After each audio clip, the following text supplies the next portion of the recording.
Hello friends, welcome back to Active Mind. तो friends, हम यहाँ पे केवीएस टीजीटी साइंस का सिलेबस कंप्लीट कर रहे हैं और आज इस लेक्चर के साथ में हमारा जो केमिस्ट्री वाला पोर्शन है, जितना भी टॉपिक था वो सब खत्म हो जाएगा। मतलब हमारा ये लास्ट टॉपिक है। तो देखिए फ्रेंड्स, इसके बाद जो है बायोलॉजी का एक चैप्टर रिमेनिंग है और फिजिक्स का एक, वो भी आपको जल्दी ही मिल जाएगा। और देखिए, मैंने क्वेश्चन में आपको मतलब काफ़ी क्वेश्चन करा दिए हैं बहुत सारे टॉपिक के। जैसे हम देखेंगे बायोलॉजी पार्ट में मैंने आपको हर एक टॉपिक के साथ साथ में ही क्वेश्चन भी करा दिए हैं। अगर आप लोग बोलेंगे तो दोबारा से और भी क्वेश्चन मैं करा दूंगी उसका, मतलब ताकि एक बार पूरा फुल रिवीजन हो जाए एग्जाम्पलर का। और उसके बाद हमारा जहाँ तक मतलब रह जाता है तो बचता है फिजिक्स। तो फिजिक्स का मैं जो है जितना भी चैप्टर है हमारा 9th का 10th का, उसके क्वेश्चन करवा दूंगी ढेर सारे। और देखिए फ्रेंड्स, और भी मैं चेक कर लूँगी कि अगर जो भी मतलब कुछ रह गया होगा तो उसको भी करवा दूंगी। बाकी आप लोग कमेंट में बता भी सकते हैं कि आपको मतलब किस पे क्वेश्चन चाहिए, कौन से टॉपिक पे। बाकी फिजिक्स तो मैं कराऊंगी ही। और आप ये बता देना, जैसे हमारे सिलेबस में मेंशन है कि हमको 6 to 10th एनसीईआरटी करनी है, तो मैंने आपको 9th और 10th ये बहुत ही अच्छे से डीपली करवा दिया एनसीईआरटी। मतलब एनसीईआरटी से हमारा एक भी पॉइंट मैंने कहीं भी कुछ भी नहीं छोड़ा है। आप इतना करिए, अच्छे से रिवीजन करिए। और उसके बाद आप देखिए क्वेश्चन, मतलब ऐसा नहीं है क्वेश्चन बहुत हल्का बनेगा। क्वेश्चन तो डीपली बनेगा, लेकिन ऐसा नहीं है कि मतलब बाहर से बनेगा। क्वेश्चन टोटली एनसीईआरटी से बनेगा, लेकिन डीपली बनेगा। तो इसलिए आप लोग डीपली अच्छे से पढ़िए और रिवाइज करिए और क्वेश्चन ढेर सारे प्रैक्टिस करिए। तो आप लोग ये बता देना कि 6 to 8 मतलब क्या आप लोग क्वेश्चन केवल करना चाहते हो कि मतलब मैं 3-4 चैप्टर को मिला के क्वेश्चन मतलब करवा दूँ ढेर सारे 6, 7, 8 एनसीईआरटी की। तो इसको आप लोग बता देना। तो चलिए यहाँ पे स्टार्ट करते हैं। तो देखिए फ्रेंड्स, यहाँ पे कार्बन में मैंने आपको कार्बन की प्रॉपर्टीज, जहाँ पे मैंने टेट्रावैलेंसी, कैटिनेशन और इसके मतलब स्टेट, मतलब ये कौन कौन से स्टेट में पाया जाता है, इसके एलोट्रॉप्स के बारे में और हाइड्रोकार्बन के बारे में, तो ये सब हम चर्चा कर चुके हैं। और आज हम यहाँ पे डिस्कस करेंगे कार्बन एंड इट्स कंपाउंड, यानी कार्बन कंपाउंड के बारे में हम यहाँ पे आज पढ़ेंगे। तो अब देखिए, यहाँ पे सबसे पहले कार्बन कंपाउंड हम पढ़ेंगे तो हमको यहाँ पे हमारे जो सिलेबस में मेंशन है वो है हमारा इथेनॉल एंड इथेनोइक एसिड। तो देखिए फ्रेंड्स, उसके पहले हम यहाँ पे कुछ केमिकल प्रॉपर्टी जान लेते हैं कार्बन कंपाउंड की। तो देखिए, कार्बन कंपाउंड जो है तो हमारा जो ऑर्गेनिक केमिस्ट्री होता है, जब हम उसको मतलब अलग से सेपरेटली उसको डिस्कस करते हैं, तो वहाँ पे कार्बन कंपाउंड में मतलब जितने भी कार्बन कंपाउंड होते हैं उन सब में कुछ रिएक्शंस होती हैं जो कि कॉमन होती हैं, जिसमें हमारा कंबसन, ऑक्सीडेशन, सब्स्टिट्यूशन, एडिशन, ये सब रिएक्शन मतलब हर एक कार्बन कंपाउंड में पाया जाता है। तो ये मैं सबसे पहले आपको ये बताऊंगी ये सब रिएक्शंस होते क्या हैं। उसके बाद हम यहाँ पे ethanol and ethanoic acid discuss करेंगे। तो देखिए friends, the most common carbon compound are hydrocarbon, जैसे जिसको हम बोल सकते हैं alkane, alkenes, alkynes. We will study some of the chemical property of carbon compound called hydrocarbon. तो यहाँ पे हम उसके बारे में डिस्कस करेंगे। तो सबसे पहले यहाँ पे देखिए कंबशन क्या है। तो देखिए फ्रेंड्स, जो कंबशन होता है occur in all type of hydrocarbon, यानी जितने भी हमारे हाइड्रोकार्बन होते हैं, चाहे वो सैचुरेटेड हो या अनसैचुरेटेड हो या बाकी अदर हो, तो उन सब में यानी जितने भी हाइड्रोकार्बन होते हैं सब में कंबशन पाया जाता है। जो ऑक्सीडेशन होता है ये केवल सैचुरेटेड और अनसैचुरेटेड में होता है। जो फ्रेंड्स सब्स्टिट्यूशन होता है वो ओनली सैचुरेटेड हाइड्रोकार्बन में होता है। और जो यहाँ पे एडिशन रिएक्शन होता है वो अनसैचुरेटेड हाइड्रोकार्बन में होता है। तो इसको आप ध्यान रखना अभी के लिए। अभी ये आप समझ भी जाएंगे कि मतलब सब्स्टिट्यूशन में क्यों केवल यहाँ पे सैचुरेटेड हाइड्रोकार्बन है और एडिशन रिएक्शन में क्यों यहाँ पे केवल अनसैचुरेटेड हाइड्रोकार्बन है। तो ये आप अभी आगे मतलब समझ जाएंगे। तो अब देखिए सबसे पहले कंबशन रिएक्शन। तो फ्रेंड्स, कंबशन मीन्स क्या होता है, दहन, यानी किसी भी चीज़ को जब हम जलाते हैं यानी उसको जलाना, तो उसी को हम कंबशन या दहन बोल देते हैं। तो देखिए कंबशन रिएक्शन में होता क्या है, the process of burning of carbon और its compound in presence of oxygen. तो आपको पता ही है कोई भी चीज़ तभी जलती है जब वहाँ पे ऑक्सीजन हो। तो यहाँ पे देखिए कंबशन रिएक्शन क्या है, जब भी कोई भी यहाँ पे मतलब कार्बन हो या कार्बन के कंपाउंड हो, जब उसको प्रेजेंस ऑफ ऑक्सीजन में हम क्या करेंगे, बर्न करेंगे, तो उस रिएक्शन को हम क्या बोलेंगे, कंबशन। तो in combustion process methyl product are formed, that means CO2 and H2O, यानी हम इसको मिला के हम बोल देते हैं कि मेथिल प्रोडक्ट। तो फ्रेंड्स आप याद रखना, कंबशन रिएक्शन जब भी होगी तो वहाँ पे मेथिल प्रोडक्ट जो है फॉर्म होंगे ही होंगे, यानी CO2 एंड H2O फॉर्म होंगे ही होंगे, हमारा carbon dioxide and water form होगा ही होगा, और वहाँ से हीट एंड लाइट भी रिलीज होगी। तो इसको आप याद रखना। अब देखिए इस तरह से कार्बन है और यहाँ पे ऑक्सीजन है, तो यहाँ से क्या फॉर्म हो रहा है, carbon dioxide, heat and light. और फिर यहाँ पे जैसे मान लीजिए ये क्या है, हमारा मीथेन है, फिर से यहाँ पे है हमारा ऑक्सीजन, तो यहाँ पे क्या फॉर्म हो रहा है, carbon dioxide, water, heat and light. तो फ्रेंड्स ये होता है हमारा कंबशन रिएक्शन। तो देखिए most of the hydrocarbon are used as fuel at the release energy are burning in air. जैसे हम यहाँ पे देख रहे हैं जो हमारा कंबशन रिएक्शन होता है वहाँ पे हीट एंड लाइट फॉर्म होता है। तो यहाँ पे क्या है फ्रेंड्स, तो इस वजह से जो हमारे मोस्ट ऑफ द हाइड्रोकार्बन होते हैं वो फ्यूल में यूज होते हैं। क्यों? क्योंकि ये मतलब रिलीज करते हैं एनर्जी जब हम इनको बर्न करते हैं। जैसे हमारा CH4 है, जैसे यानी हमारा जो मेथेन है उसको हम CNG में यूज करते हैं, यानी कंप्रेस्ड नेचुरल गैस। जो यहाँ पे हमारा ब्यूटेन है जैसे कि C4H10 यूज इन LPG यानी लिक्विफाइड पेट्रोलियम गैस। ऑक्टेन जो है वो किस में यूज होता है, पेट्रोल में। तो फ्रेंड्स इसको भी आप याद रखना। अब देखिए यहाँ से आता है कंबशन जो होता है हमारा वो भी मतलब 2 टाइप्स का हो सकता है। एक होता है हमारा कंप्लीट कंबशन, एक होता है इनकम्प्लीट कंबशन। यानी एक है हमारा इनकम्प्लीट कंबशन, एक है कंप्लीट कंबशन। तो देखिए नाम से ही पता चल रहा है, कंप्लीट यानी पूरा, कंबशन मीन्स जल जाना यानी पूरा जल जाना। इनकम्प्लीट कंबशन यानी आधा अधूरा जलना, उसका कंप्लीटली ना बर्न होना। तो देखिए sufficient amount of oxygen present. तो देखिए फ्रेंड्स जो हमारा कंप्लीट कंबशन होता है यहाँ पे क्या होता है, sufficient amount of oxygen present, यानी वहाँ जितना मात्रा में मतलब उसको बर्न करने के लिए ऑक्सीजन चाहिए उतना यहाँ पे प्रेजेंट होता है, यानी ऑक्सीजन की मात्रा काफ़ी होती है, सफिशिएंट होती है। एल्केन यानी जिसे हम क्या बोलते हैं, saturated hydrocarbon burn in air with a blue non sooty flame. यानी जो फ्रेंड्स हमारा एल्केन होता है वो बर्न होता है एयर के साथ में, कैसे, वहाँ पे blue and non sooty flame निकलता है। Because percentage of carbon in alkane comparatively low which gets oxidise completely by the oxygen present in air. यानी यहाँ पे क्या होता है, जैसे हमारा एयर है और जो कार्बन है, तो यहाँ पे देखेंगे फ्रेंड जो एयर होगा यानी जो ऑक्सीजन होगा वो ज़्यादा होगा, परसेंटेज ऑफ कार्बन जो होगा वो कम होगा। तो यही यहाँ पे बोला जा रहा है जो परसेंटेज ऑफ कार्बन है वो क्या है, कम है, लो है। किसके कंपेरिजन में, ऑक्सीजन के कंपेरिजन में। इसलिए यहाँ पे कंप्लीट कंबशन होता है। और जब कंप्लीट कंबशन होता है तो यहाँ पे कैसा फ्लेम निकलता है, blue and non sooty flame. तो इसको भी आप याद रखना। अब देखिए ये है हमारा रिएक्शन, इसको भी देख लीजिए। अब देखिए friends incomplete combustion, incomplete combustion में क्या होता है, तो देखिए limited amount of oxygen is present. यानी यहाँ पे क्या होता है, लिमिटेड अमाउंट ऑफ ऑक्सीजन होता है, जितनी मात्रा में हमको ऑक्सीजन चाहिए कंप्लीटली बर्न होने के लिए उतना यहाँ पे नहीं होता, यानी लिमिटेड अमाउंट में होता है। Unsaturated hydrocarbon burn in air with a yellow sooty flame producing black smoke. यानी जब यहाँ पे इनकम्प्लीट कंबशन होगा तो यहाँ पे फ्लेम कैसा होगा फ्रेंड्स, येलो होगा, यानी उसका कलर येलो होगा, सूदी फ्लेम होगा, और यहाँ पे ब्लैक स्मोक भी जो है प्रोड्यूस होता है। तो इसको आप याद रखना। तो देखिए इनकम्प्लीट कंबशन किसमें हो रहा, unsaturated hydrocarbon. Unsaturated hydrocarbon means alkene and alkynes. लेकिन फ्रेंड्स कंप्लीट कंबशन किसमें हो रहा, एल्कीन्स में। तो इसको भी आप याद रखना। मतलब कंप्लीट किसमें होगा, सैचुरेटेड हाइड्रोकार्बन में यानी एल्केन में। इनकम्प्लीट कंबशन किसमें होगा, अनसैचुरेटेड यानी एल्कीन्स एंड एल्काइंस में। अब देखिए ये मतलब फिर यहाँ पे भी वही है, because percentage of carbon is comparatively higher which doesn't get oxidise completely. यानी यहाँ पे कार्बन की मात्रा ज़्यादा हो जाती है और ऑक्सीजन उतना मतलब सफिशिएंट अमाउंट में रहता नहीं है, इसलिए यहाँ पे इनकम्प्लीट कंबशन होता है। तो देखिए जब भी हमारा कंप्लीट कंबशन होगा तो देखिए फ्रेंड्स यहाँ पे प्रोडक्ट क्या है और यहाँ पे, तो आप देखेंगे कि जो हमारा यहाँ पे प्रोडक्ट बनेगा वो होगा हमारा CO2। यानी जब कंप्लीट कंबशन होगा तो यहाँ पे कार्बन डाइऑक्साइड फॉर्म होगा, लेकिन अगर इनकम्प्लीट कंबशन होगा तो यहाँ पे कार्बन मोनोऑक्साइड फॉर्म होगा। ये ध्यान देना, अगर इनकम्प्लीट कंबशन होगा तो यहाँ पे कार्बन मोनोऑक्साइड जो है फॉर्म होगा। अब देखिए यहाँ पे मतलब आप कैसे समझ सकते हैं कि इनकम्प्लीट कंबशन है या फिर कंप्लीट। तो आप देखेंगे if bottom of cooking utensil, यानी जब भी आप मतलब खाना पका रहे हैं तो देखेंगे आप यूटेंसिल जो होते हैं हमारे, जैसे जो भी हमारे बर्तन होते हैं, अगर उसके तली में जो है अगर वहाँ पे मतलब कुछ ब्लैक ब्लैक सा जम रहा है तो उसको हम क्या बोलेंगे, इनकम्प्लीट कंबशन। जो वहाँ पे जमता वही मतलब देखिए utensil in our homes are getting blackened, यानी वो काले पड़ जाते हैं। काले क्यों हो जाते हैं, क्योंकि वहाँ पे जो है कंप्लीट कंबशन नहीं होता। अगर कंप्लीट होता तो वहाँ पे वो काले नहीं पड़ते।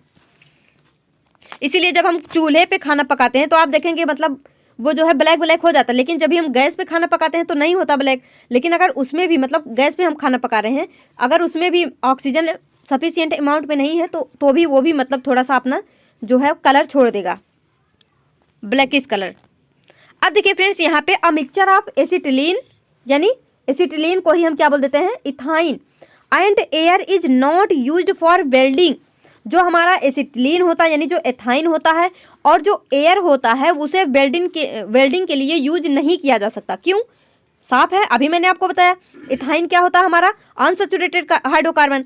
तो जब ये अनसैचुरेटेड है तो यहाँ पे इनकम्प्लीट कंबसन होगा। अगर यहाँ पे इनकम्प्लीट कंबसन होगा तो यहाँ पे सफिशियंट अमाउंट ऑफ एनर्जी भी नहीं मतलब हमको मिलेगी। यहाँ पे एनर्जी क्या होगी, जब कंप्लीट कंबसन होता है हमको बहुत सारा एनर्जी मिलता है, हीट मिलता है, लेकिन जब इनकम्प्लीट कंबसन होगा तो यहाँ पे हमको एनर्जी और हीट उतनी मात्रा में नहीं मिल पाती। तो वही है यहाँ पे burning of acetylene, that means ethyne in air produce a sooty flame due to incomplete combustion which is not hot enough. यानी ये जितना हमको चाहिए उतना हॉट नहीं है, मतलब वो कम, जैसे वहाँ से उतनी हीट नहीं निकलेगी तो क्या करेगा वो, मेल्ट मेटल फॉर वेल्डिंग, तो वो मेल्ट नहीं कर पाएगा वेल्डिंग के लिए। वहाँ पे जो उसकी हीट है वो सफिशिएंट नहीं है, तो वो फ्रेंड्स मेटल को मेल्ट नहीं कर पाएगा।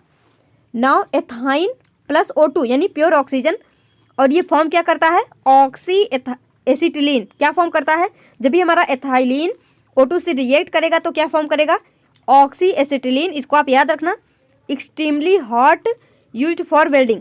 तो फ्रेंड देखिए, जब भी हम यहाँ पे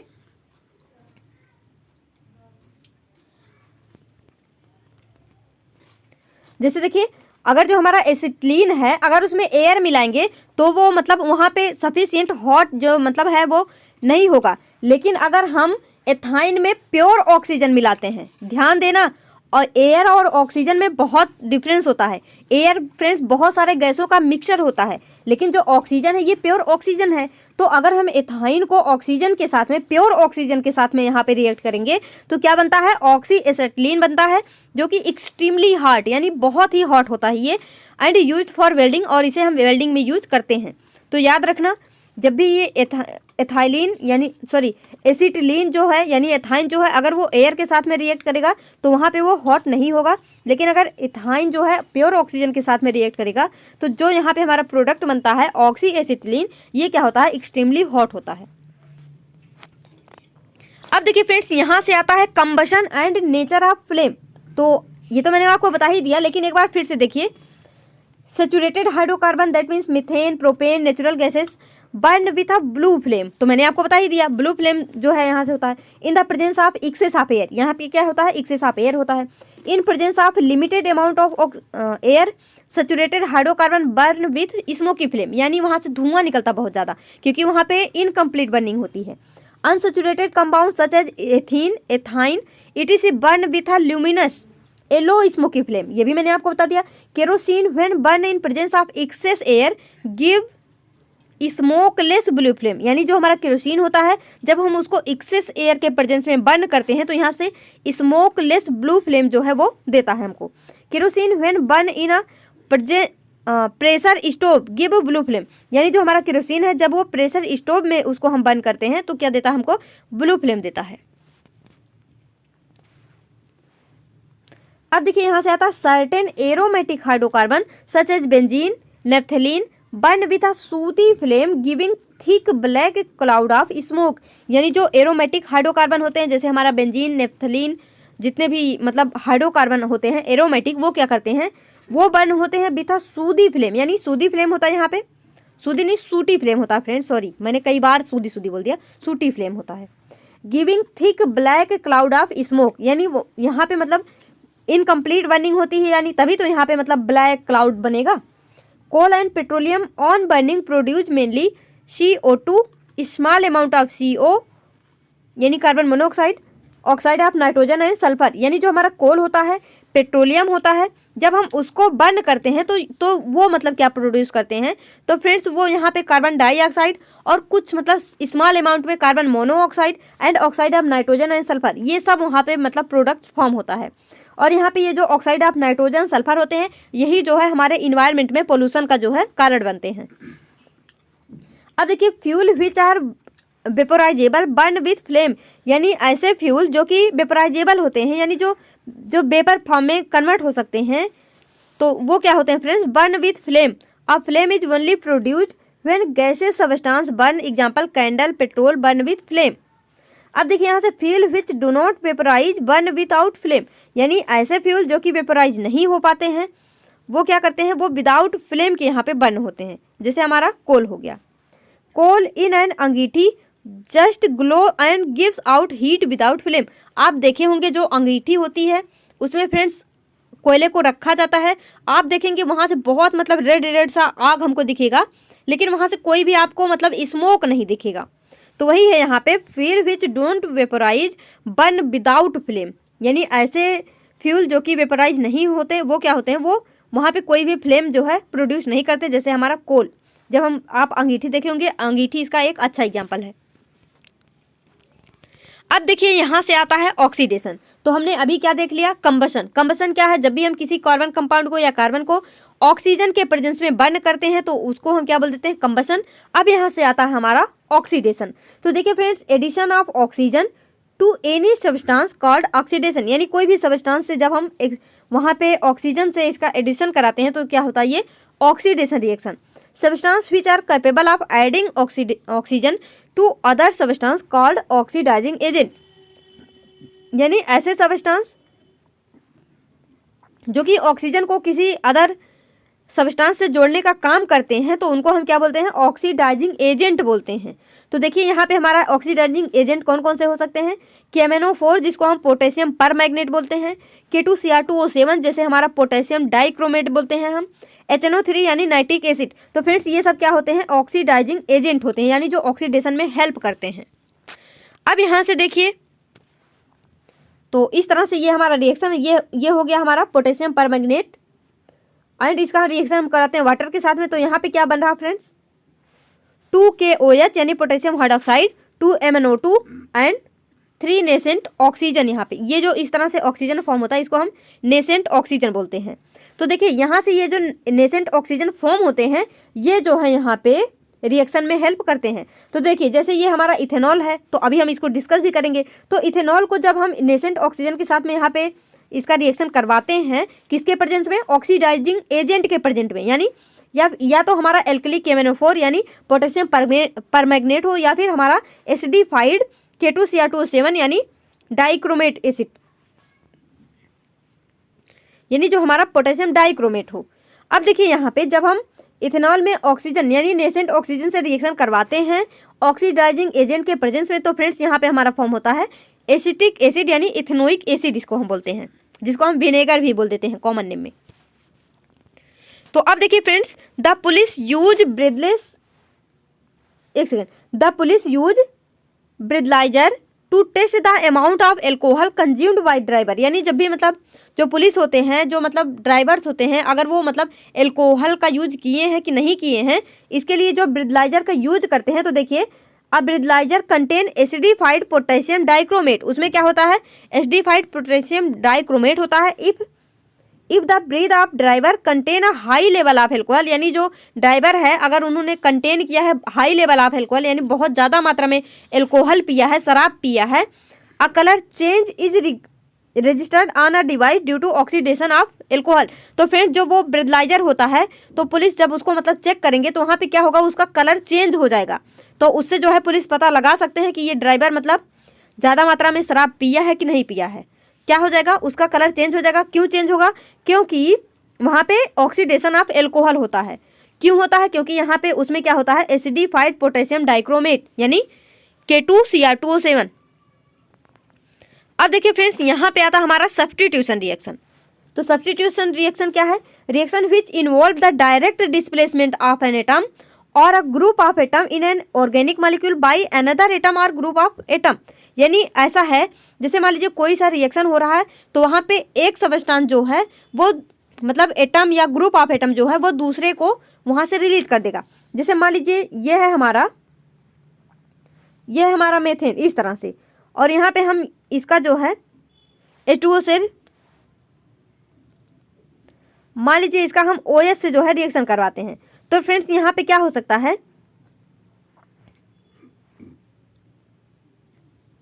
H2 से रिएक्शन करवाते हैं। तो मान लीजिए अब H2 को हम कैसे लिख सकते हैं, यहाँ पे HOH इस तरह से। तो ये जो हमारा OH है ये जाके यहाँ पे जुड़ जाएगा और इस OH को इस H को रिप्लेस कर देगा, यानी यहाँ से हमारा प्रोडक्ट क्या बन जाएगा, HCHHOH, यानी CH3OH बन जाएगा और यहाँ से हमारा H2 जो है वो रिलीज हो जाएगा। यानी कोई और एटम जो है किसी एटम को रिलीज कर दे, वहाँ से उसको हटा के अपना स्थान वहाँ पे बना ले, तो उसको हम क्या बोल देते हैं, सब्स्टिट्यूशन।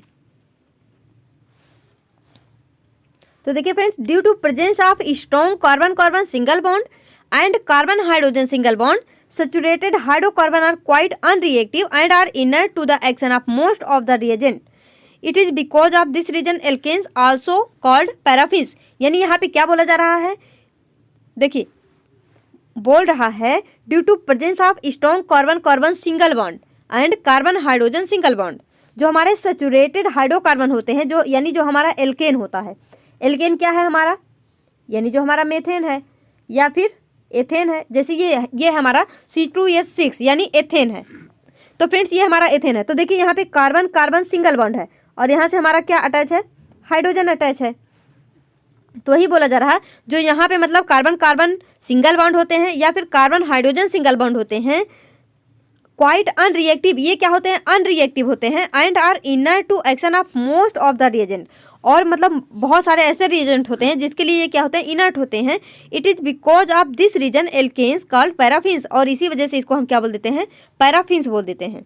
तो इसको आप याद रखना किस वजह से इसको पैराफिन्स बोलते हैं। अब देखिए friends, in presence of heat और light chlorine react rapidly with alkane, जो हमारा फ्रेंड्स यहाँ पे मतलब यहाँ पे हीट और लाइट के प्रेजेंस में जो क्लोरीन होता है वो रिएक्ट करता है हमारे एल्केन के साथ में, और वो सब्स्टिट्यूशन जो है यहाँ पे प्रोडक्ट फॉर्म करता है। अब देखिए किस तरह से यहाँ पे सैचुरेटेड हाइड्रोकार्बन में यानी एल्केन में सब्स्टिट्यूशन रिएक्शन होगा।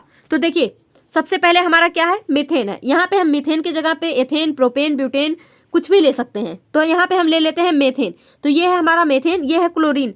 तो फ्रेंड्स यहाँ पे देखिए, अगर यहाँ पे एक्सेस अमाउंट ऑफ क्लोरीन नहीं है तो क्या फॉर्म हो जाता है हमारा, डायरेक्ट क्लोरोमेथेन फॉर्म हो जाता है, यानी CH3Cl, जिसको हम बोलते हैं क्लोरोमेथेन, और यहाँ से HCl यानी हाइड्रोक्लोरिक एसिड जो है वो रिलीज हो जाता है।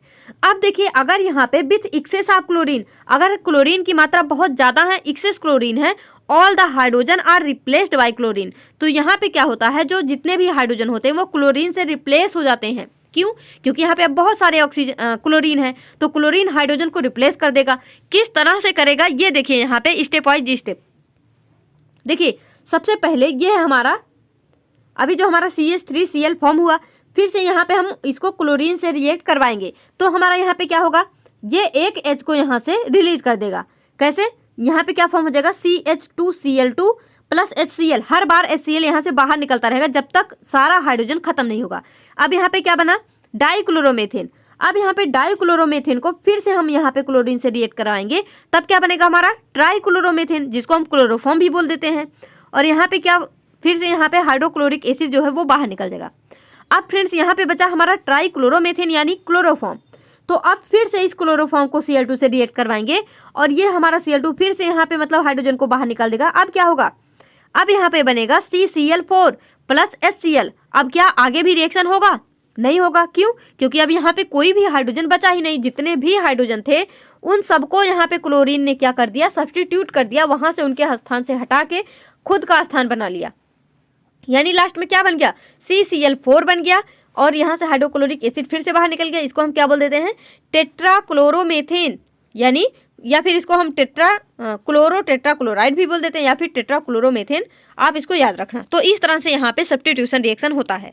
अब देखिए फ्रेंड्स, आता है हमारा एडिशन रिएक्शन। एडिशन रिएक्शन क्या है, रिएक्शन इन विच एटम और group of atom are simply added to the double और ट्रिपल बॉन्ड।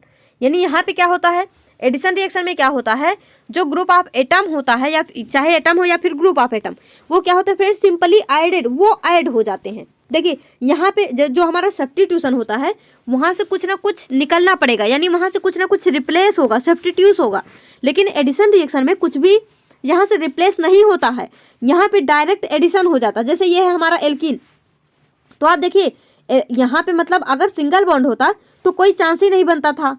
लेकिन आप देखिए यहाँ पे एल्कीन है, तो ये जो बॉन्ड है हमारा ये टूटेगा, ये बॉन्ड टूटेगा, और यहाँ से आगे हमारा इस तरह से जो हमारा AB है, यानी कोई सा भी ग्रुप ऑफ एटम है, वो यहाँ पे इस तरह से रिएक्ट कर जाएगा। यानी ए यहाँ जुड़ जाएगा, बी यहाँ जुड़ जाएगा। तो ये तो फ्रेंड्स मतलब प्लस माइनस के हिसाब से होता है, लेकिन आप एग्जाम्पल के तौर पे देखिए इस तरह से मतलब ये जो बॉन्ड होते हैं ये टूटते हैं तब जाके यहाँ पे हमारा एडिशन प्रोडक्ट जो है फॉर्म होता है। तो यहाँ पे जैसे ट्रिपल बॉन्ड भी हम ले सकते हैं, तो यहाँ पर भी क्या होगा, ये मतलब बॉन्ड टूटेगा उसके बाद यहाँ पे एडिशन होगा। तो फ्रेंड्स देखिए इसी वजह से जो हमारा एडिशन रिएक्शन होता है वो किस में होता है, वो होता है हमारे अनसैचुरेटेड हाइड्रोकार्बन में, क्योंकि यहाँ पे डबल बॉन्ड या ट्रिपल बॉन्ड की जरूरत होती है। जब ये टूटेगा तभी यहाँ पे एडिशन रिएक्शन होगा। और हमारा जो सब्स्टिट्यूशन रिएक्शन है वो किस में होता है, सैचुरेटेड हाइड्रोकार्बन में, क्योंकि वहाँ पे किसी भी मतलब एटम को रिप्लेस करना होगा और वहाँ पे कोई नया एटम आके जुड़ेगा। अब देखिए यहाँ से आता है the addition of hydrogen molecule to an unsaturated hydrocarbon to obtain a saturated hydrocarbon is called hydrocarbon. यहाँ पे ये हाइड्रोकार्बन नहीं है, हाइड्रोजिनेशन होता है।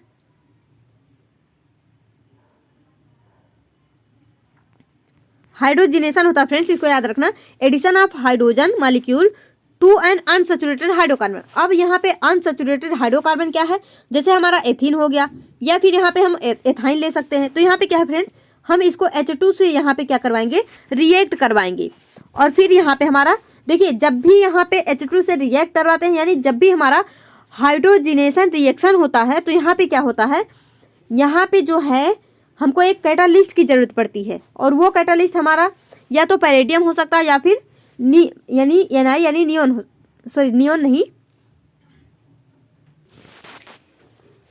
Nickel catalyst. नियोन नहीं निकिल, नियोन होता है हमारा Ne, निकिल होता है हमारा Ni। तो यहाँ पे या तो निकिल कैटालिस्ट होगा या फिर पैलेडियम कैटालिस्ट होगा। तो देखिए हमारा जो भी हाइड्रोजिनेशन रिएक्शन होता है वो ऑलवेज निकिल कैटालिस्ट या फिर पैलेडियम कैटालिस्ट के प्रेजेंस में ही होगा। और देखिए फ्रेंड्स यहाँ पे हमारा बनता क्या है, इथेन। जो यहाँ से डबल बॉन्ड है ये यहाँ से ब्रेक हो जाएगा और यहाँ पे H आके एक हाइड्रोजन यहाँ पे, एक हाइड्रोजन यहाँ पे जो है रिएक्ट हो जाएगा। और फ्रेंड्स यहाँ पे बनेगा क्या, हमारा CH3। इसको ध्यान देना, ये हाइड्रोजिनेशन है। और इसी तरह से हमारा एथाइन जो है, यहाँ से एक बॉन्ड टूटेगा और यहाँ से एक हाइड्रोजन यहाँ, एक हाइड्रोजन यहाँ आके लग जाएगा और इस तरह से हमारा एथीन बनेगा। अब फ्रेंड्स फिर से यहाँ पे जो एक बॉन्ड अभी भी बचा है तो ये फर्दर डिवाइड होगा, मतलब ये बॉन्ड फिर से टूटेगा और फिर से यहाँ पे एक हाइड्रोजन यहाँ, एक हाइड्रोजन यहाँ आके रिएक्ट होगा। तो इस तरह से यहाँ पे क्या बनेगा, इथेन। एट द लास्ट यहाँ पे इथेन ही बनना है। जब तक यहाँ पे मतलब डबल बॉन्ड रहेगा तब तक टूटता रहेगा। ट्रिपल बॉन्ड पहले टूटा, डबल बॉन्ड बना, अब वो डबल बॉन्ड टूटेगा तो सिंगल बॉन्ड बनेगा। अब सिंगल बॉन्ड टूट ही नहीं सकता, वो तो केवल वहां से मतलब एटम रिप्लेस हो सकते हैं लेकिन टूट नहीं सकता। अब देखिए friends, process of hydrogenation is use to prepare vegetable ghee. यानी जो हमारा ये हाइड्रोजिनेशन अभी जो हम यहाँ पे देख रहे हैं ये क्या करता है, इसका यूज हम कहाँ पे कर सकते हैं, वेजिटेबल घी बनाने में, वनस्पति घी बनाने में। फ्रॉम वेजिटेबल ऑयल, किससे, वेजिटेबल ऑयल से। By hydrogenating the presence of catalyst. यहाँ पर भी कैटालिस्ट की मतलब जब अगर हाइड्रोजिनेशन हो रहा है तो मैंने आपको क्या बताया, यहाँ पे कैटालिस्ट की जरूरत होगी ही होगी। तो यहाँ पे ये है हमारा वेजिटेबल ऑयल यानी अनसैचुरेटेड हाइड्रोकार्बन। यहाँ पे जब हम यहाँ पे कैटालिस्ट की प्रेजेंस में इसको हाइड्रोजिनेट करेंगे तो क्या फॉर्म हो जाएगा हमारा, वेजिटेबल घी यानी सैचुरेटेड हाइड्रोकार्बन। अब देखिए फ्रेंड्स, यहाँ से आपसे मतलब ये पूछा जा सकता है ब्रोमीन वाटर टेस्ट। कई बार मतलब एनवीएस के प्रीवियस ईयर क्वेश्चन में मतलब ये टेस्ट पूछे गए हैं, ब्रोमीन वाटर टेस्ट। इस तरह से बहुत सारे टेस्ट हैं, मैं आपको अभी मतलब और भी आगे बताऊंगी। तो ये मतलब अक्सर पूछे गए हैं, तो इसको देखिए। Bromine water test for saturation, यानी जो ब्रोमीन वाटर टेस्ट है सबसे पहले ये याद रखिए किसके लिए यूज होता है, सैचुरेशन या फिर अनसैचुरेशन के लिए। तो देखिए सबसे पहले यहाँ पे क्या है, एक केमिकल सैंपल है, ये कोई केमिकल सैंपल है। अब हमको तो यहाँ पे टेस्ट करना है, मतलब अब हमको तो यहाँ पे थोड़े ना पता है ये सैचुरेट है या अनसैचुरेट। ये कोई केमिकल सैंपल है, अभी हम बस हमको कोई दे दिया केमिकल सैंपल है, ये लो ले जाओ, इसको हमको चेक करके बताओ कि इसमें मतलब ये सैचुरेटेड है या फिर अनसैचुरेटेड है। तो आप क्या करेंगे, आप फ्रेंड्स ब्रोमीन वाटर लेंगे। क्या लेंगे, ब्रोमीन वाटर। और ये किस कलर का होता है, ऑरेंज कलर का। किस कलर का, ऑरेंज कलर का। तो फ्रेंड्स आप जो यहाँ पे ब्रोमीन वाटर है उसको जो है ये जो केमिकल सैंपल है उसमें जो है 2-4 बूंद यहाँ पे मिलाएंगे। कुछ मतलब कुछ ब्रोमीन वाटर को आप यहाँ पे मिलाएंगे। तो देखिए अगर इसका कलर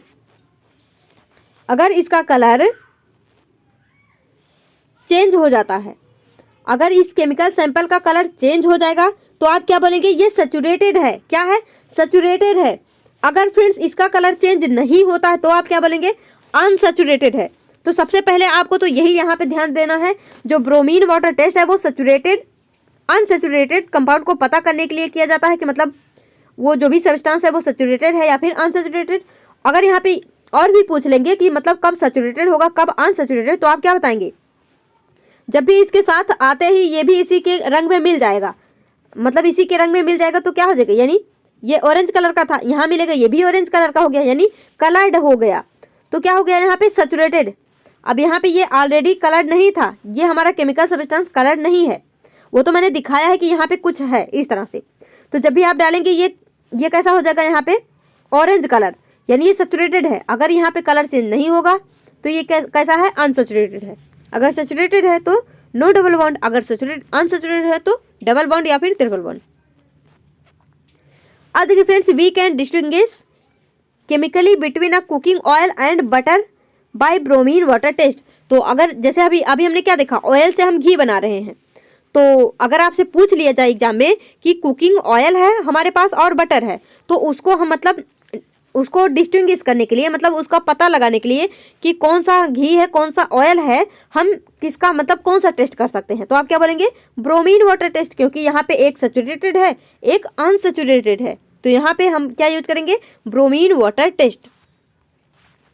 तो अब देखिए फ्रेंड्स, ये मैंने आपको बता ही दिया है, आप इसको पॉज कर लीजिए और एक बार पढ़ लीजिए।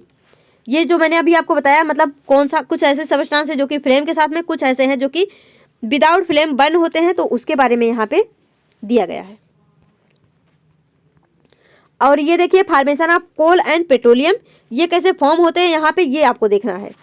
कोल and petroleum have been formed from biomass which has been subjected to various biological and geological process, यानी यहाँ पे वही सब आपको बताया गया है। जब भी मतलब पेड़ पौधे जंतु जब मर जाते हैं तो काफ़ी टाइम तक नीचे रॉक के नीचे दबे रहते हैं, फिर वो धीरे धीरे स्लोली बहुत टाइम बाद वो कंप्रेस होते रहते हैं, फिर धीरे धीरे क्या होता है, ऑयल गैस यहाँ से स्पीड होता है और फिर इस तरह से जो है यहाँ पे फॉसिल फ्यूल फॉर्म हो जाते हैं। तो यही आपको यहाँ पे देखना है, इसको भी आप पढ़ लेना। और ये कैसा प्रोसेस है, ऑक्सीडेशन है, ये देखना। अब देखिए फ्रेंड्स, यहाँ से स्टार्ट होता है हमारा इथेनॉल वर्सेस इथेनोइक एसिड। अब यहाँ पे हमको इनके बारे में डिस्कस करना है, हमारा इथेनॉल क्या है, इसके रिएक्शंस क्या है, इसकी प्रॉपर्टी क्या है, इसके यूज क्या है, ये सब देखना है। फिर यहाँ पे इथेनोइक एसिड के बारे में देखना है। उसके बाद यहाँ पे हमारा लास्ट टॉपिक बचेगा सोप एंड डिटर्जेंट। तो देखिए अब यहाँ पे डिस्कस करते हैं। तो इसका फॉर्मूला सबसे पहले देख लीजिए, यहाँ पे जो फंक्शनल ग्रुप होता है वो क्या होता है, OH। तो देखिए फ्रेंड, यहाँ पे इथेनॉल जो है हमारा, इथेनॉल यानी इसी को हम क्या बोल देते हैं, एथिल अल्कोहल, क्या बोलते हैं, इथाइल अल्कोहल, यानी C2H5OH, जिसको हम अपने लैंग्वेज में, देसी लैंग्वेज में क्या बोल सकते हैं, शराब। तो देखिए ethanol is second member of homologous series of alcohol. Homologous series मैंने आपको बता दिया है, तो आई होप ये आपको याद होगा अभी तक होमोलॉगस सीरीज क्या है।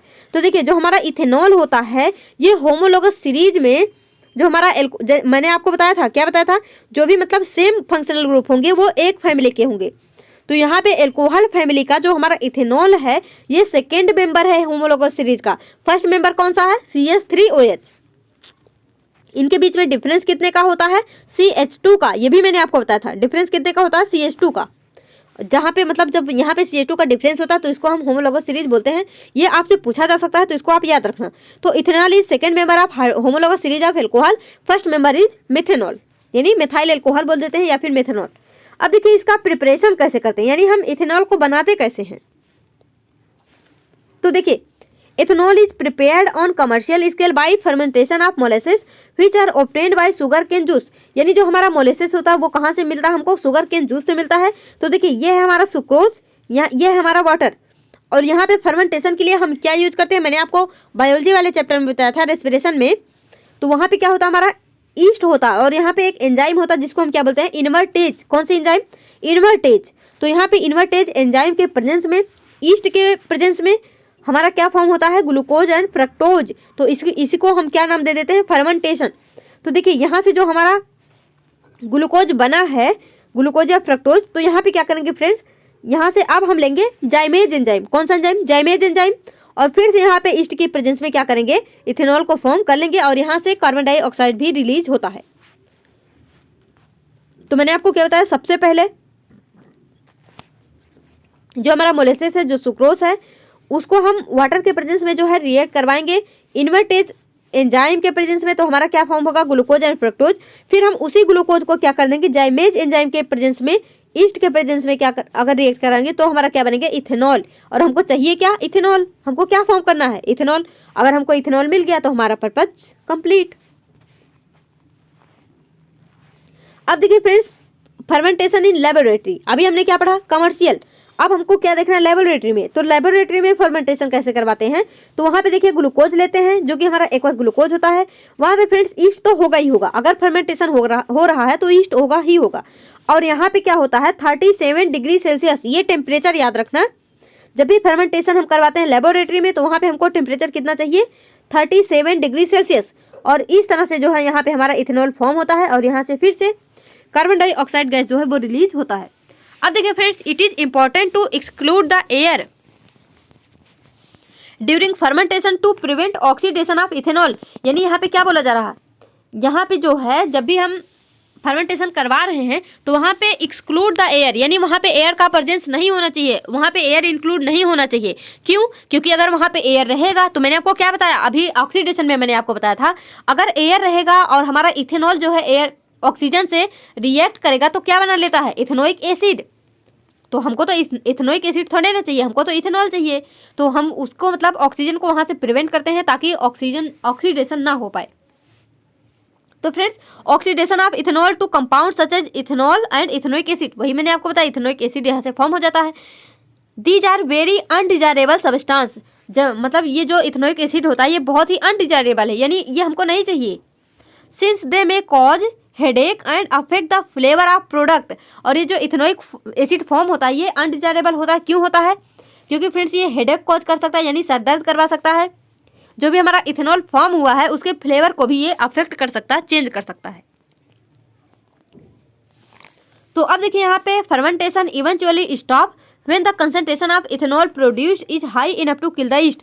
यानी यहाँ पे ये बोला जा रहा है कि ये फर्मेंटेशन जो है ये रुकेगा कब, यानी जो फर्मेंटेशन का ये मतलब हो रहा है फर्मेंटेशन वो कब स्टॉप होगा। तो फ्रेंड्स वही यहाँ पे बताया जा रहा कि फर्मेंटेशन तब स्टॉप होगा, ये खुद ब खुद स्टॉप होगा कब, जब कंसंट्रेशन ऑफ इथेनॉल, यानी जो इथेनॉल का कंसंट्रेशन है वो क्या हो जाए, खत्म हो जाए। किल द मतलब बैक्टीरिया, ये जो ईस्ट है इसको किल करने के लिए जब यहाँ पे कंसंट्रेशन ऑफ इथेनॉल जो है वो खत्म हो जाएगी तो हमारा फर्मेंटेशन जो है वो रुक जाएगा। अब देखिए, ब्रेड मेकिंग इन्वॉल्व फर्मेंटेशन, यानी जो ब्रेड मेक करते हैं हम उसमें भी क्या होता है, fermentation. CO2 produced in reaction, जो अभी हमने देखा कि जो मतलब हम इथेनॉल फॉर्म कर रहे हैं तो यहाँ पे क्या हो रहा है, कार्बन डाइऑक्साइड भी रिलीज हो रहा है। तो ये जो कार्बन डाइऑक्साइड होता है मेक द डो राइज, यानी इसके वजह से डो जो होता है वो राइज करता है, वो फूल जाता है, फ्लफी बनता है। Ethanol evaporate when the bread bakes, जब हमारा ब्रेड जो है बेक्स हो जाता है, सिक जाता है, पक जाता है, तो क्या होता है वहाँ से इथेनॉल जो होता है वो इवेपोरेट हो जाता है। तो अब देखिए फ्रेंड्स, यहाँ पे physical properties of ethanol. Ethanol is a colourless liquid at room temperature, यानी रूम टेम्परेचर पे इथेनॉल क्या होता है हमारा, कलरलेस लिक्विड होता है। तो ध्यान रखना, इथेनॉल का कोई भी अपना कलर नहीं होता है। इट्स फ्रीजिंग पॉइंट, अब यहाँ पे आप सोचेंगे मेल्टिंग पॉइंट, फ्रीजिंग पॉइंट, तो मेल्टिंग पॉइंट क्यों नहीं फ्रेंड्स, जो मेल्टिंग पॉइंट उसका हम देखेंगे जो ऑलरेडी क्या होगा, सॉलिड होगा। तो लेकिन इथेनॉल क्या है, इथेनॉल तो लिक्विड है, लिक्विड के लिए हम क्या देखते हैं, फ्रीजिंग पॉइंट। तो ध्यान देना, कंफ्यूज मत होना। It's freezing point is 156 kelvin, क्या होता है, 156 केल्विन होता है। While it's boiling point is 351 kelvin, इसका बॉइलिंग पॉइंट कितना होता है, 351 केल्विन। क्या इसको याद रखना है, जी हाँ याद रखना है। क्यों, क्योंकि ये एनसीईआरटी में मेंशन है। It has distinct smell and burning taste, इसका मतलब स्मेल कैसा होता है, डिस्टिंक्ट होता है और बर्निंग टेस्ट होता है। Ethanol is soluble in water, जो हमारा इथेनॉल होता है वो वाटर में सॉल्युबल होता है due to presence of intermolecular hydrogen bonding. इसमें क्या होता है, इंटरमॉलिक्यूलर हाइड्रोजन बॉन्डिंग होता है। अब ये intermolecular hydrogen bonding, intramolecular hydrogen bonding यहाँ पे हमको डिस्कस नहीं करना है, बस आप याद रखना जो हमारा इथेनॉल होता है वो सॉल्युबल होता है वाटर में। क्यों, क्योंकि यहाँ पे इंटरमॉलिक्यूलर हाइड्रोजन बॉन्डिंग जो है पाया जाता है।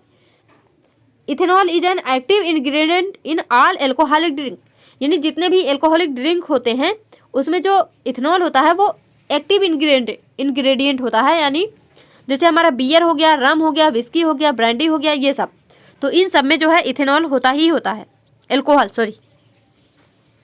इथेनॉल। अब देखिए यहाँ से आता है हमारा केमिकल प्रॉपर्टीज, यानी जो हमारा इथेनॉल है यहाँ पे उसका जो है यहाँ पे केमिकल प्रॉपर्टीज क्या क्या होता है। तो देखिए एक्शन ऑन लिटमस, यानी ये लिटमस पे क्या अपना एक्शन करता है। C2H5OH doesn't contain H+ ion. आपको यहाँ पे ये जो H दिख रहा होगा ये, लेकिन H+ नहीं, ये H+ नहीं देता है, तो याद रखना फ्रेंड्स C2H5 यहाँ से H+ नहीं देता है। As it is a covalent compound, क्यों, क्योंकि ये कोवैलेंट कंपाउंड है। Therefore it is a neutral compound. तो ध्यान देना, हो सकता है यहाँ पे आपको दिख रहा हो कि जैसे मैंने आपको बताया था जैसे NaOH होता है तो ये क्या होता है, यहाँ से Na+ फॉर्म हो जाता है और OH निगेटिव, इस तरह से ये ब्रेक हो जाता है जब हम इसको वाटर में जो है सॉल्बल करें, वाटर में मिला दें, तो यहाँ पे Na+ OH निगेटिव हो जाता, आयनित हो जाता, आयोनाइज होता।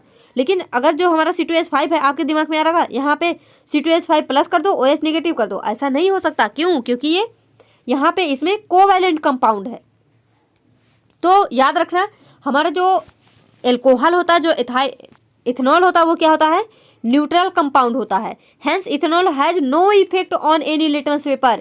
जब ये ना तो एसिड है ना बेस है, ये क्या है, न्यूट्रल है, तो ये लिटमस पेपर पे कोई इफेक्ट शो करेगा, नहीं करेगा, बिल्कुल नहीं करेगा। क्यों, क्योंकि ये न्यूट्रल है। अब देखिए यहाँ से आ रहा हमारा कंबशन। कंबशन क्या है, कंबशन मैंने आपको बता ही दिया। अब वही हमको यहाँ पे अप्लाई करना है इथेनॉल के साथ में। तो देखिए फ्रेंड्स, मैंने आपको बताया कंबशन कब होता है, जब हम ऑक्सीजन के प्रेजेंस में किसी भी सब्सटेंस को जो है बर्न करते हैं। तो देखिए इथेनॉल इज हाईली फ्लेमेबल, यानी जो इथेनॉल होता है वो बहुत ही हाईली फ्लेमेबल होता है एंड कैचेज फायर इजिली, और ये बहुत जल्दी जो है फायर कैच कर सकता है, आग पकड़ सकता है। इट बर्न्स रीडली, ये बहुत ही फास्ट बर्न करता है and completely in air to carbon dioxide and H2O vapour with lot of heat and light. वही मैंने आपको बताया यहाँ पे क्या होता है, मेथाइल प्रोडक्ट फॉर्म होता है। जैसे मैंने आपको बताया था, इसको हम कार्बन डाइऑक्साइड और वाटर को एक साथ क्या बोल देते हैं, मेथाइल प्रोडक्ट। तो देखिए यहाँ पे फॉर्म हो गया हमारा कार्बन डाइऑक्साइड और वाटर, और यहाँ से हीट और लाइट जो है प्रोड्यूस हो गया, और ये हमारा इथेनॉल, ये हमारा ऑक्सीजन। तो मैंने आपको क्या बताया, कंबशन रिएक्शन में हमेशा यहाँ पे आपको कार्बन डाइऑक्साइड और वाटर जो है प्रोडक्ट फॉर्म में मिलेंगे। तो याद रखना क्वेश्चन कैसे बनेंगे, ये तो हम क्वेश्चन में कर लेंगे, तो वहाँ पे देखेंगे क्वेश्चन कैसे बनेंगे। तो आपसे ऐसे पूछा जा सकता है कि जो हमारा इथेनॉल है उसको हम कंबशन करवा रहे हैं, तो यहाँ पे हमारा प्रोडक्ट क्या फॉर्म होगा, तो आपको दे देगा ऑप्शन में ओनली कार्बन डाइऑक्साइड, ओनली जो है H2O, या फिर AB बोथ, या फिर यहाँ पे CO2 H2O, हीट लाइट, ये सब। तो इस तरह से आपको करना होगा। अब देखिए यहाँ पे all alcohol are flammable and produce heat and light during combustion. As ethanol is highly flammable it can be used as excellent fuel. क्यों, क्योंकि ये मतलब जैसे कंबशन अच्छा खासा कर रहा है, बहुत हाईली फ्लेमेबल भी है, तो इसको फ्रेंड्स हम कहाँ पे यूज कर सकते हैं, एक एक्सीलेंट फ्यूल की तरह इसको हम यूज कर सकते हैं। अब देखिए friends, reaction with sodium metal. अब हम इथेनॉल को जो है सोडियम मेटल से जब यहाँ पे रिएक्ट करवाएंगे तो क्या होगा, तो यहाँ पे बन जाता है हमारा सोडियम इथेनॉल। क्या बनता है, सोडियम इथेनॉल। क्यों, क्योंकि यहाँ पे हमारा Na+ है। अब यहाँ पे OH निगेटिव ये सब नहीं हो पाएगा, तो ध्यान देना, आप डायरेक्टली इसको याद रखिए, यहाँ से H2 जो है वो बाहर निकल जाएगा, इवापोरेट नहीं सॉरी, ये जो है रिलीज हो जाएगा। यहाँ से हमारा क्या फॉर्म हो जाएगा, सोडियम इथेनॉल। क्या फॉर्म होगा, सोडियम इथेनॉल। फ्रेंड्स इसका अलग मैकेनिज्म होगा, यहाँ पे मतलब OH नेगेटिव Na+ ये सब कुछ नहीं होगा। अगर ऐसा कुछ होता तो यहाँ से NaOH बाहर निकल जाता, C2H6 फॉर्म हो जाता, लेकिन ऐसा नहीं होगा क्योंकि यहाँ पे कोवैलेंट बॉन्ड है, कोवैलेंट बॉन्ड है। तो देखिए C2H5O यानी सोडियम इथेनॉल बनेगा यहाँ पे। This reaction is used as a test for ethanol in laboratory. तो फ्रेंड्स ध्यान देना, अभी मैंने आपको क्या बताया था, bromine water test. Bromine water test किसके लिए यूज होता है, सैचुरेशन एंड अनसैचुरेशन के लिए। लेकिन मतलब सैचुरेशन के लिए, या फिर बोलिए सैचुरेटेड या फिर अनसैचुरेटेड कंपाउंड के लिए। तो यहाँ पे जो हमारा ये रिएक्शन है, यानी जो इथेनॉल सोडियम का रिएक्शन है, यहाँ पे जो सोडियम इथेनॉल फॉर्म हो रहा है, ये किसके टेस्ट के लिए यूज किया जाता है, इथेनॉल टेस्ट के लिए। This reaction is used as a test for ethanol in laboratory. यानी लेबोरेटरी में अगर हमको इथेनॉल का टेस्ट करना है तो ये रिएक्शन वहाँ पे जो है हेल्पफुल होता है। कैसे होगा, अगर मान लीजिए मतलब इथेनॉल है कि नहीं, वहाँ पे हम सोडियम से रिएक्ट करवा देंगे। अगर हमारा सोडियम इथेनॉल फॉर्म होगा तो हम समझ जाएंगे यहाँ पे इथेनॉल है। अगर ये प्रोडक्ट नहीं फॉर्म होगा तो हम समझ जाएंगे यहाँ पे इथेनॉल नहीं है, कुछ और है। तो फ्रेंड्स इसको आप याद रखना। अब देखिए यहाँ पे डिहाइड्रेशन। डिहाइड्रेशन क्या होता है, डिहाइड्रेशन से आपको पता भी चल रहा हो, ऐसा कोई रिएक्शन जहाँ पे डिहाइड्रेट पानी वहाँ से अलग हो जाए, पानी निकल जाए। तो देखिए मीन्स यानी dehydrated means removal of water molecule from a compound, यानी वाटर मॉलिक्यूल का कंपाउंड से अलग हो जाना, रिमूव हो जाना। Ethanol on heating with excess of concentrated sulphuric acid at 170 degree Celsius release water molecule to form ethene, यानी जो हमारा इथेनॉल होता है जब हम इसको कंसनट्रेटेड H2SO4 यानी कंसनट्रेटेड सल्फ्यूरिक एसिड के साथ में रिएक्ट करवाएंगे कितने पे, 170 डिग्री सेल्सियस टेम्परेचर पे, तो यहाँ पे क्या होता है, डिहाइड्रेशन रिएक्शन होता है। और यहाँ पे जो हमारा कंसनट्रेट H2SO4 होता है इसको हम क्या बोलते हैं, डिहाइड्रेटिंग एजेंट बोलते हैं। तो ध्यान देना, अगर यहाँ पे आप ये कंसनट्रेटेड H2SO4 मेंशन नहीं करेंगे तो हमारा डिहाइड्रेशन नहीं होगा, क्योंकि डिहाइड्रेशन को प्रोसीड करने के लिए ही ये यहाँ पे आया है। तो फ्रेंड्स यहाँ पे प्रोडक्ट क्या फॉर्म होता है, एथीन, और यहाँ से H2O जो है वो बाहर निकल जाता है, रिलीज हो जाता है। तो यहाँ से H2O बाहर निकल रहा है, रिलीज हो रहा है, इसीलिए इसको हम क्या बोल दे रहे हैं, डिहाइड्रेशन रिएक्शन। अब देखिए हमारा जो इथेनॉल है उसका हम ऑक्सीडेशन रिएक्शन करवाते हैं। तो यहाँ पे क्या है, यह है हमारा इथेनॉल, जब हम इसको ऑक्सीजन के साथ में रिएक्ट करवाएंगे, ये मैंने आपको ये रिएक्शन ऑलरेडी बता दिया। तो देखिए यहाँ पे क्या फॉर्म होगा हमारा, इथेनोइक एसिड और वाटर। तो देखिए how do alcohol affect living beings, तो फिर इसको मैं बता देती हूँ। ये है हमारा मतलब एल्कोहल कैसे लिविंग बींग्स को अफेक्ट करता है, कैसे उसको मतलब हार्म कर सकता है। तो देखिए when large quantity of ethanol are consumed, ethanol से आप क्या समझ रहे हैं, शराब जिसको हम बोलते हैं, लेकिन हम यहाँ पे शराब थोड़े ना बोलेंगे, वो तो हम अपने आम लैंग्वेज में उसको यूज करते हैं शराब, लेकिन आप समझिए उसी तरह से जो हमारा एल्कोहल होता है, जो हमारा इथेनॉल होता है, फ्रेंड जब वो लार्ज क्वांटिटी यानी बहुत ज़्यादा मात्रा में कंज्यूम कर लिया जाता है, it tends to show metabolic process, slow metabolic process, यानी हमारे बॉडी के मेटाबॉलिक रेट जो है, मेटाबॉलिक प्रोसेस जितनी भी होती है उनको क्या कर देता है, स्लो कर देता है। And to depress the central nervous system, और हमारे सेंट्रल नर्वस सिस्टम को डिप्रेस कर देता है। This result in lack of coordination, जब मतलब हमारा सेंट्रल नर्वस सिस्टम जो है, मैंने आपको सेंट्रल नर्वस सिस्टम भी बता दिया, उसके फंक्शन वगैरह भी बता दिए, तो आप समझ सकते हैं अगर हमारा सेंट्रल नर्वस सिस्टम जो है डिप्रेस हो गया, वही नहीं ठीक से मतलब उसका वर्क प्रॉपर नहीं होगा, तो यहाँ पे क्या होगा, लैक ऑफ कोऑर्डिनेशन, हम कोऑर्डिनेट नहीं कर पाएंगे। मेंटल कंफ्यूजन, हम मतलब हमारा दिमाग भी सही से काम नहीं करेगा। ड्रोजीनेस फील होगा, lowering of normal inhibition and finally stupor, तो ये सब हमको यहाँ पे फ्रेंड्स फील होगा। इंडिविजुअल में feel relaxed without releasing that his sense of judgement, यानी यहाँ पे जो जजमेंट करने का आपका सेंस है वो भी आपका सब खत्म।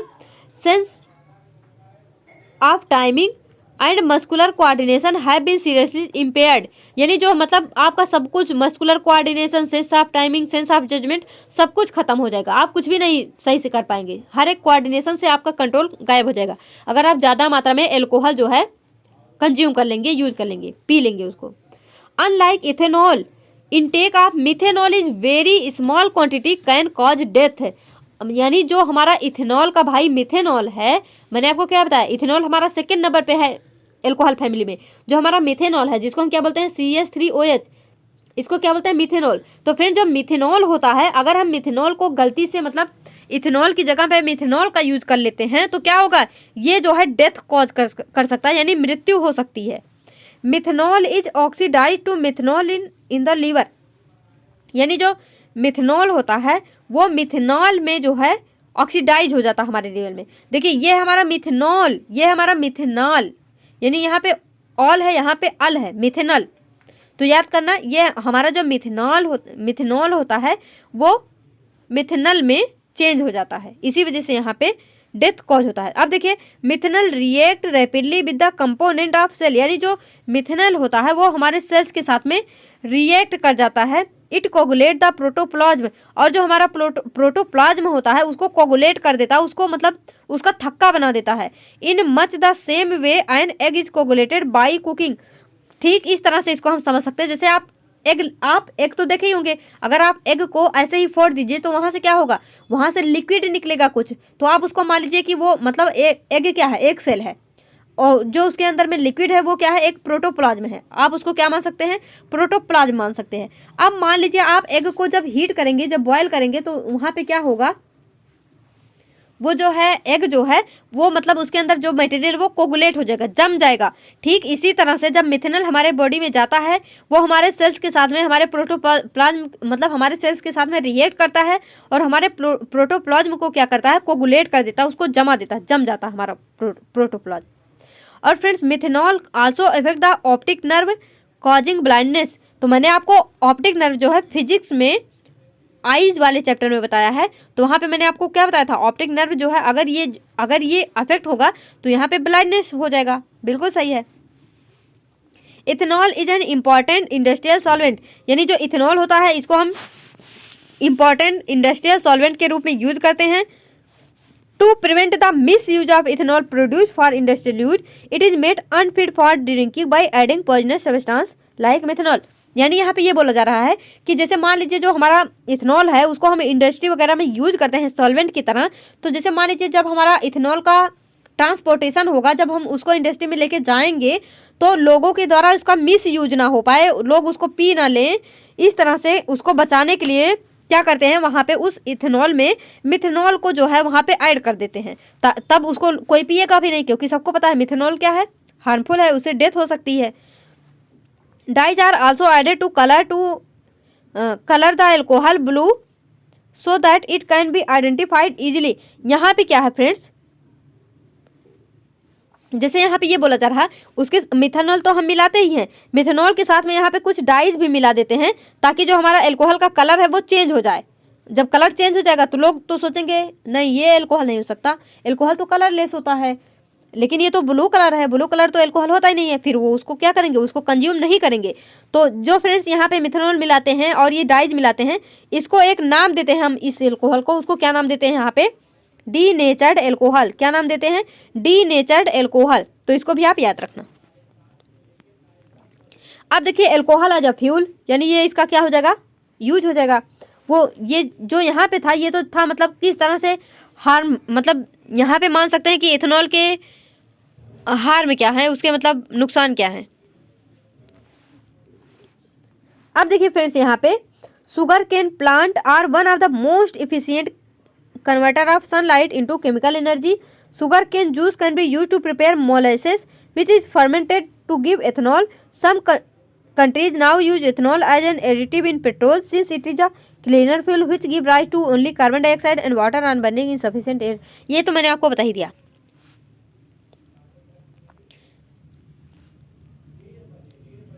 अब यहाँ पे है हमारा alcohol which contain about 95% alcohol and about 5% water is called rectified spirit. तो ध्यान देना, जब एल्कोहल जो है यहाँ पे एल्कोहल 95% हो, वाटर इसमें 5% हो, तो इसको हम क्या नाम दे देते हैं यहाँ पे, रेक्टिफाइड स्पिरिट। ध्यान देना फ्रेंड्स। और कमर्शियल एल्कोहल, या फिर इसको हम कमर्शियल एल्कोहल भी बोल देते हैं। While 100% alcohol is called absolute alcohol. तो अगर एल्कोहल में 95% एल्कोहल है, 5% वाटर है, तो हमारा वो हो जाएगा रेक्टिफाइड स्पिरिट। अगर यहाँ पे 100% एल्कोहल है, उसमें कोई भी मिलावट नहीं है पानी की, तो उसको हम क्या बोल देते हैं, एब्सोल्यूट एल्कोहल। यूज देख लीजिए, इसका यूज क्या क्या हो जाएगा। Use as solvent for many organic compound which are insoluble in water. Use as fuel in cars along with petrol, यानी पेट्रोल में भी यूज हो जाता है। Mixture of alcohol petrol is known as power alcohol. जब हम petrol के साथ में एल्कोहल को मिक्स कर देते हैं तो उसको हम क्या नाम दे देते हैं, power alcohol. Use as an antiseptic to sterilise wound and syringe in hospital, यानी यह जो है मेडिसिन के क्षेत्र में भी यूज होता है, एंटीसेप्टिक के रूप में यूज होता है, और सिरिंज में भी मतलब यूज किया जाता है। Use in medicine such as tincture of iodine, cough syrup and many tonics. बहुत सारे टॉनिक्स में, कफ सिरप में, टिंक्चर ऑफ आयोडीन में भी ये यूज होता है, यानी हम बोल सकते हैं कि मेडिसिनल यूज भी है इसका। तो अब देखिए फ्रेंड्स, यहाँ से हमारा स्टार्ट होता है इथेनोइक एसिड। क्या है हमारा, इथेनोइक एसिड।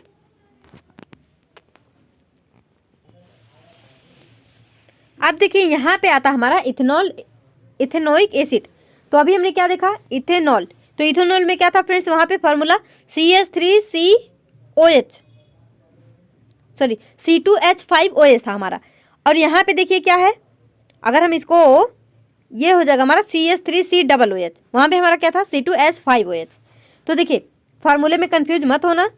इथेनॉल जो हमारा इथेनोइक एसिड है उसको हम और क्या बोलते हैं, एसिटिक एसिड। तो देखिए friends, second member of homologous series of carboxylic acid, अभी हमने क्या पढ़ा था इथेनॉल में, वो भी सेकेंड मेंबर था, उसका फर्स्ट मेंबर क्या था, मिथेनॉल। उसी तरह से यहाँ पे इथेनोइक एसिड भी क्या है, सेकेंड मेंबर है होमोलोगस सीरीज का, और यहाँ पे ये इसका फर्स्ट मेंबर क्या हो जाएगा, methanoic acid. A dilute solution of ethanoic acid in water is called vinegar, यानी जो इथेनोइक एसिड होता है उसका डाइल्यूट सोल्यूशन जो होता है उसको हम क्या बोल देते हैं, vinegar. Tasted used as preservative in pickle, यानी ये इसको तो हम बहुत जगह यूज करते हैं, अभी हम लास्ट में देखेंगे। Vinegar contain about 5 to 8% ethanoic acid, जो हमारा विनेगर होता है उसमें क्या होता है फ्रेंड्स, उसमें केवल 5 to 8% इथेनोइक एसिड होता है, इसको आप याद रखना। वहाँ पे बहुत ज़्यादा इथेनोइक एसिड नहीं होता है, ओनली 5 to 8% होता है। इसका फिजिकल प्रॉपर्टी देखिए, सबसे पहले जो हमारा इथेनोइक एसिड होता है, colourless, pungent smelling and sour taste, यानी इसका टेस्ट कैसा होता है, सॉर होता है, खट्टा होता है। एमपी एंड, यानी एमपी नहीं बोलेंगे यहाँ पे, एफबी, यानी उसका freezing point of pure ethanoic acid is 290 kelvin, and इसका बॉइलिंग पॉइंट क्या है, 391 kelvin. When pure ethanoic acid freezes to form an colourless ice like solid, looks like glacier. Due to this reason, pure ethanoic acid at tie 100% pure is called glacial acetic acid. यानी जब हम pure ethanoic acid को freeze करते हैं तो वो एक glacier की तरह दिखता है, और इस वजह से इसको हम क्या बोल देते हैं, ग्लेशियल एसिटिक एसिड। तो ध्यान देना, अगर आपसे ग्लेशियल एसिटिक एसिड पूछ ले तो आप समझ जाना कि एथेनोइक एसिड को ही अगर हम फ्रीज करेंगे तो वो ग्लेशियर की तरह दिखेगा, और उसी को हम यहाँ पे ग्लेशियल एसिटिक एसिड बोल देते हैं। अब इसकी सोलबिलिटी देखिए, सोलबिलिटी क्या है, miscible with water in all proportion, यानी ये वाटर के साथ में किसी भी प्रोपोर्शन में मिसिबल हो जाता है, यानी घुल जाता है। Due to formation of hydrogen bonding, क्योंकि यहाँ भी क्या होता है hydrogen bonding. Action on litmus, litmus में क्या है एक्शन होता है, तो फ्रेंड्स ये क्या होता है, एसिड होता है। अगर एसिड है तो क्या करेगा, ABR, ये मैंने आपको बता दिया है, एसिड है तो ब्लू को रेड में चेंज करेगा, यानी ब्लू लिटमस को रेड लिटमस पेपर में क्या करेगा, चेंज करेगा। एसिटिक एसिड ऑर्गेनिक एसिड है, वीक एसिड है due to its low ionisation, यानी इसका आयोनाइजेशन क्या होता है, लो होता है, इसलिए जो हमारा एसिटिक एसिड है ये ऑर्गेनिक है और वीक एसिड है। वीक एसिड क्यों है, क्योंकि देखिए अगर हम इसको आयोनाइज करेंगे तो यहाँ पे H पॉजिटिव CH3COO यहाँ से जो है पार्सली आयोनाइज्ड होगा। यहाँ पे अगर यहाँ पे HCl है तो H+Cl नेगेटिव, ये कंप्लीटली ऑक्सीडाइज हो जाता, आयोनाइज हो जाता है, इसलिए हमारा HCl क्या है, स्ट्रॉन्ग एसिड। जो हमारा एसिटिक एसिड है वो क्या है, पार्सली आयोनाइज, वीक एसिड। अब यहाँ पे इसकी केमिकल प्रॉपर्टी देखिए, रिएक्शन विथ बेस, यानी जब हम एसिड को बेस से रिएक्ट करवाते हैं तो आपको पता ही है यहाँ पे सॉल्ट और वाटर बनता है। तो जब हम CH3COOH को NaOH के साथ में रिएक्ट करवाएंगे तो यहाँ पे क्या बनेगा हमारा, सोडियम इथेनोएट, यानी सोडियम एसीटेट भी हम इसको बोल देते हैं, यानी CH3COOH Na। तो यहाँ पे देखिए, यहाँ से OH, यहाँ से H, ये दोनों क्या हो जाएगा, यहाँ से वाटर के फॉर्म में निकल जाएगा, और ईजिली यहाँ पे क्या फॉर्म हो जाएगा हमारा, CH3COOH Na। तो ये तो ईजी रिएक्शन हो गया। अब यहाँ पे देखिए एस्टरीफिकेशन क्या है, एस्टरीफिकेशन रिएक्शन विथ एल्कोहल, यानी इथेनोइक एसिड है हमारा ये, और ये है हमारा इथेनॉल। तो जब हम इथेनोइक एसिड को इथेनॉल को रिएक्ट करवाते हैं इन द प्रेजेंस ऑफ H2SO4 यानी सल्फ्यूरिक एसिड, तो यहाँ पे क्या फॉर्म होता है, एथिल एथेनोएट। क्या फॉर्म होता है, एथिल एथेनोएट, जिसको हम एस्टर बोल देते हैं। तो याद रखना CH3COOH, यहाँ से भी इस तरह से वाटर जो है निकल जाएगा। अब देखिए friends, here concentrate H2SO4 act as dehydrating agent, ये मैंने आपको बता ही दिया। कंसनट्रेट H2SO4 क्या होता है, डिहाइड्रेटिंग एजेंट होता है, that means it removes water. Other ester produce in reaction will get converted to acid with reaction of water. अगर हम इसको वाटर के साथ में रिएक्ट करवा देते हैं तो ये फिर से जो है किस में फॉर्म हो जाएगा फ्रेंड्स, एसिड में। This reaction is used as confirmation test for alcohol as well as carboxylic acid. तो फिर यहाँ भी अब ध्यान देना, अगर हमको एल्कोहल और कार्बोक्सिलिक एसिड में जो है डिफरेंस करना हो, उसको मतलब कंफर्मेशन करना हो, तो हम कौन सा रिएक्शन यूज करेंगे, इथेनॉल को इथेनोइक एसिड के साथ में रिएक्ट करवाएंगे। किसके लिए, किस चीज़ का पता लगाने के लिए, एल्कोहल और कार्बोक्सिलिक एसिड के टेस्ट के लिए।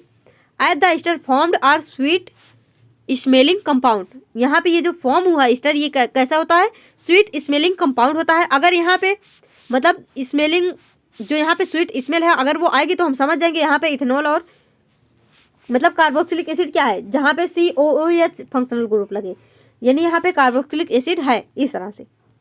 अब यहाँ पे हाइड्रोलिसिस ऑफ वाटर है, तो यहाँ पे क्या होगा? ये है हमारा CH3COO C2H5, इसको हम वाटर के साथ में रिएक्ट करवाएंगे, तो यहाँ पे क्या होगा फ्रेंड्स? CH3COOH और यहाँ से C2H5OH फिर से जो है फॉर्म हो जाएगा। तो अभी मैंने आपको यही बताया, जो हमारा एस्टर होता है, अगर हम उसको दोबारा से जो है यहाँ पे रिएक्ट करवा देंगे तो क्या हो जाएगा? हमारा एसिड फॉर्म हो जाएगा। Hydrolysis of ester in presence of alkali is called saponification reaction. और इस रिएक्शन को ही, यानी जब हमारा एस्टर जो है एल्कली के प्रेजेंस में रिएक्ट करता है, तो उसी को हम क्या बोल देते हैं? Saponification reaction.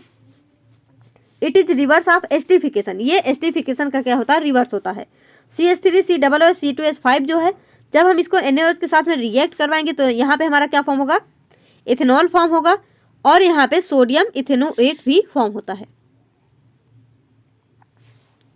Alkaline hydrolysis of higher ester is used in manufacture of soap, यानी इसको हम कहाँ पे यूज कर सकते हैं? सोप बनाने में। तो सैपोनिफिकेशन रिएक्शन सोप बनाने में ही होता है हमारा। Reaction with carbonates and hydrogen carbonate, तो देखिए फ्रेंड्स, ये हमारा इथेनोइक एसिड, और यहाँ पे हम कार्बोनेट में मतलब सोडियम कार्बोनेट, कोई सा भी कार्बोनेट ले सकते हैं। तो यहाँ पे सोडियम कार्बोनेट है या कैल्शियम कार्बोनेट, कुछ भी ले लीजिए आप। तो यहाँ पे हमारा क्या बना? अगर हम सोडियम ले रहे हैं तो सोडियम इथेनोएट, कैल्शियम लेंगे कैल्शियम इथेनोएट, इस तरह से फॉर्म होगा। तो यहाँ पे क्या बना हमारा? सोडियम इथेनोएट बना, कार्बन डाइऑक्साइड बना, वाटर।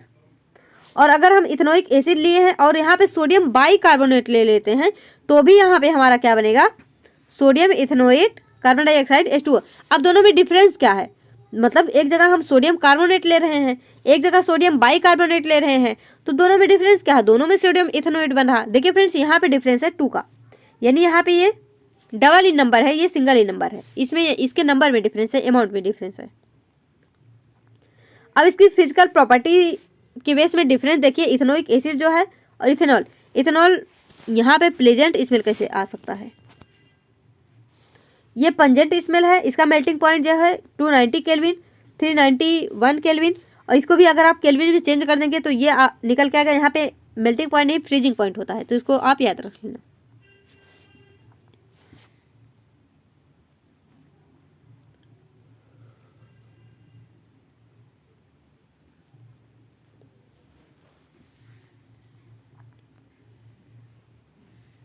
तो देखिए फ्रेंड्स, ये इसके फिजिकल प्रॉपर्टीज के बेसिस पे डिफरेंस है। यहाँ पे इसको पढ़ लीजिएगा एक बार, और यहाँ पे ये है इसका केमिकल प्रॉपर्टीज के बेसिस पे इसका डिफरेंस, इसको भी पढ़ लेना।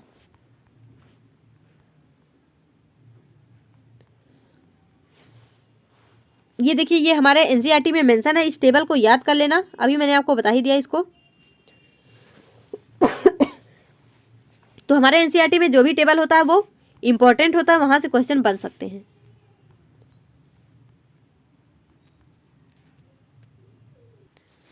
तो यहाँ पे देखिए एक बार, इथेनोइक एसिड का जो है यूज क्या क्या हो सकता है? Dilute ethanoic acid is used as food preservative, यानी इसको हम फूड को प्रिजर्व करने के लिए यूज करते हैं। एज विनेगर, विनेगर क्या हमारा 5% solution in water. It is also used as an appetiser for dressing the dishes. Ethanoic acid is used for making cellulose acetate which is an important artificial fibre, also used in production of semi permeable membrane. तो friends याद रखना, ethanoic acid कहाँ कहाँ पे use होता है? Cellulose acetate बनाने में, जो कि मतलब हमारा आर्टिफिशियल फाइबर बनाने में यूज होता है, और यहाँ पे सेमी परमेबल मेम्ब्रेन के प्रोडक्शन में भी इसका यूज होता है। Ethanoic acid is used in the manufacture of organic compound like acetone, that means propanone, and ester used in perfume, यानी यहाँ पे मतलब ये कुछ ऑर्गेनिक कंपाउंड को भी फॉर्म करता है, जैसे हमारा एसीटोन हो गया, एस्टर हो गया, ये कहाँ यूज होते हैं? परफ्यूम में। Ethanoic acid is used in the preparation of dyes, plastic and pharmaceuticals. तो फ्रेंड्स ये इसके यूज ध्यान रख लेना, अगर बाई चांस पूछ लेगा तो आप बता सकते हैं। तो देखिए अब यहाँ पे सोप डिटर्जेंट अपना हम इसको नेक्स्ट लेक्चर में डिस्कस करेंगे। क्योंकि यहाँ पे वीडियो बहुत लंबा हो जाएगा। तो देखिए फ्रेंड्स, इसको मैं जो है आपको इसको भी प्रोवाइड कर दूंगी। तो यहाँ पे ये हमारा जो है खत्म हो जाएगा यहाँ पे केमिस्ट्री वाला पोर्सन। तो फ्रेंड्स, इस वीडियो में यहीं तक, मिलेंगे अपने नेक्स्ट वीडियो में, तब तक के लिए ऑल द